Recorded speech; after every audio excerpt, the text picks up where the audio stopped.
के अंदर भी नहीं जा सकते तो शिवालय के सामने से, मंदिर के सामने से निकल कर जाते जाते श्री शिवाय नमस्तुभ्यम कहते भी निकल गए तो भी बाबा सुन लेता। सरल है शिव, सहज है शिव, उसको आडंबर पसंद नहीं है। मेरे शंकर भगवान को छल पसंद नहीं है, दिखावा पसंद नहीं है। सुगंधा कह रही है बाबा आपके नेत्र खुले हैं, आपके नेत्र खुले हैं बाबा, आप मुझे बताएं मैं कौन से महीने से 16 सोमवार के व्रत प्रारंभ करूं, उसका विधान क्या है, क्या विधान। कहा भगवान वर्णन करे। ऋषियों ने कहा सुनो सुगंधा,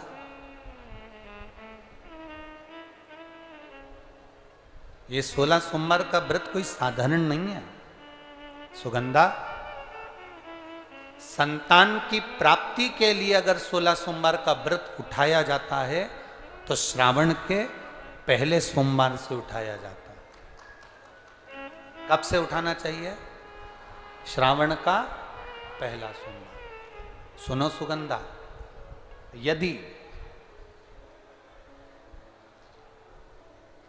कोई विशेष बीमारी हो गई, बहुत रोग हो गया, तकलीफों में जिंदगी चल रही हो, बहुत कष्टप्रद जीवन चल रहा, तो बैसाख के महीने के पहले सोमवार से 16 सोमवार का व्रत उठाना चाहिए। और सुनो सुगंधा, उत्तम वर, उत्तम घर, व्यापार, व्यवसाय, नौकरी, पद, प्रतिष्ठा,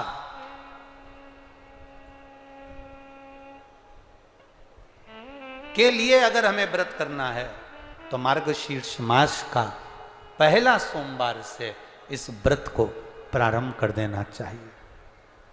मार्गशीर्ष मास का पहला जो सोमवार हो उसमें इस व्रत को प्रारंभ कर लो।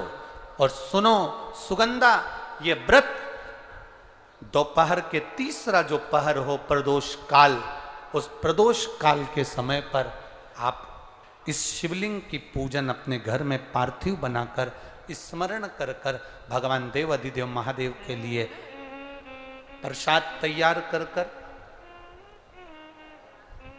आप जिस भाव से भगवान शंकर का आटा सेक कर या चूरमा बनाकर या मलिदा बनाकर जो भी आप बना रहे हैं, उससे 3 हिस्से प्रसाद के इस 16 सोमवार के व्रत में भी होते हैं। कितने हिस्से होते हैं? 3 हिस्से। पशुपति व्रत में 16 सोमवार के व्रत में एक अंतर भारी है।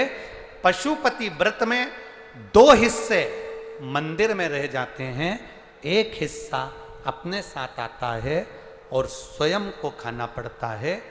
पर 16 सोमवार के व्रत में यह भाव है, एक हिस्सा भोलेनाथ का रहता है, दूसरा हिस्सा भक्तों के लिए, शिव भक्तों के लिए रहता है, और तीसरा हिस्सा आपके लिए रहता है। यदि पूरा ना पा सकें तो दूसरे को भी आपके हिस्से का प्रसाद दे सकते हैं, प्रदान कर सकते हैं। अब आ जाओ, बड़ा सुंदर प्रसंग।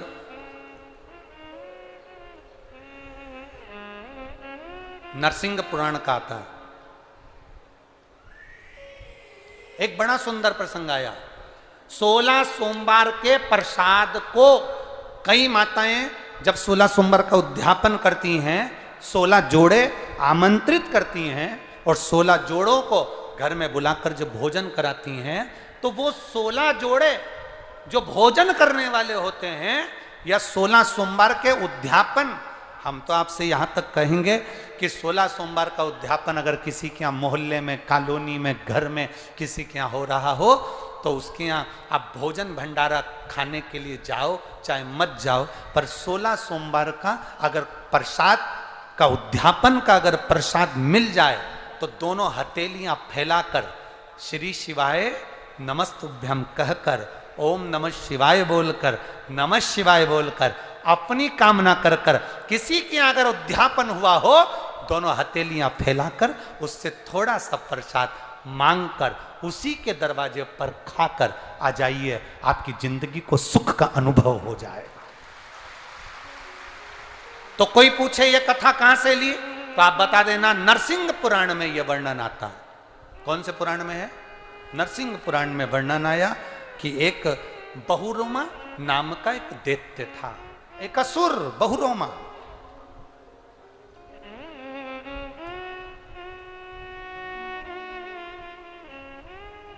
एक बार बहुरोमा नामक का ये दैत्य या असुर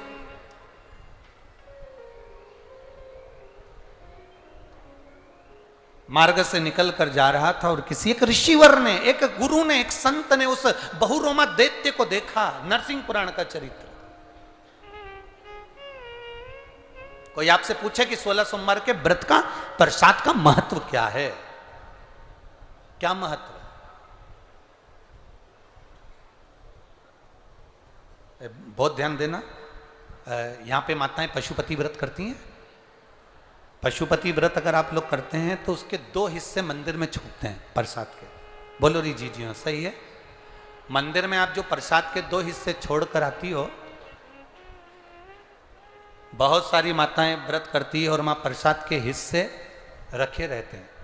मंदिर का पुजारी हो, मंदिर के पंडित जी हो, या मंदिर की कोई नारी, कोई पुरुष, कोई बच्चा, कोई बड़ा, उस प्रसाद को एकत्रित कर लेता है और उस प्रसाद को जो भक्त लोग दर्शन करने आते हैं, जिनका पशुपति व्रत नहीं रहता, या जो दर्शन करने आए, या गांव के बच्चे हों, नगर के बच्चे हों, कॉलोनी के बच्चे हों, उनको वो प्रसाद जो वितरण किया जाता है, शिव महापुराण की कथा कहती है हजारों हजारों अश्वमेध यज्ञ का जो फल प्राप्त होता है, वो मात्र वो प्रसाद के वितरण से और उसके पाने से प्राप्त हो जाता है। आप लोगों में से कोई माता ने करा कभी ऐसा? अगर कोई प्रसाद चढ़ाकर गया, पशुपतिनाथ व्रत का 2 हिस्सा छोड़ कर गया, और बहुत सारी माताओं ने छोड़ दिया और वो सब चली गई, उसके बाद वो प्रसाद रखा रहता है, तो उसको एक तसले में, एक पात्र में एकत्रित करना चाहिए और उसको बांटना। हजारों अश्वमेध यज्ञ के फल के बराबर वो पुण्यता पशुपतिनाथ के व्रत को वितरण करने की, उसको पाने की।